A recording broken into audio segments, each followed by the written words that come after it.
अस्सलाम वालेकुम। सब्सक्राइब तो कर दो यार।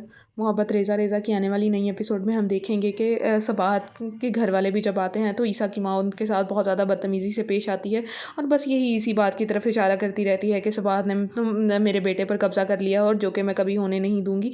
इसी के साथ साथ हम दूसरी तरफ देखते हैं कि उसके बेटों के दिल में भी ईसा के लिए बहुत ज़्यादा नफ़रत है, जिससे उसके बेटे ने सारी जायदाद हड़प करने के लिए उसकी गाड़ी की ब्रेक्स को फ़ेल कर दिया, जिसकी वजह से वो बहुत ज़्यादा ज़ख्मी हो गया।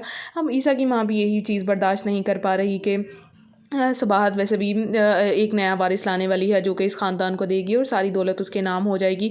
और यही बात उससे बर्दाश्त नहीं हो रही कि पहले ईसा सबाहत के इर्द गिर्द चक्कर काटते हुए नहीं थकता था, अब तो उसका बच्चा भी आ जाएगा तो वो तो उसके हाथों से बिल्कुल ही निकल जाएगा। इसी के साथ साथ वो इसी गम में बहुत ज़्यादा निढाल है कि अब उसको कौन सी ऐसी तरकीब करनी चाहिए कि जिससे सबाहत उसकी ज़िंदगी से बहुत दूर चली जाए और ईसा सिर्फ़ और सिर्फ उसी का होकर रह जाए।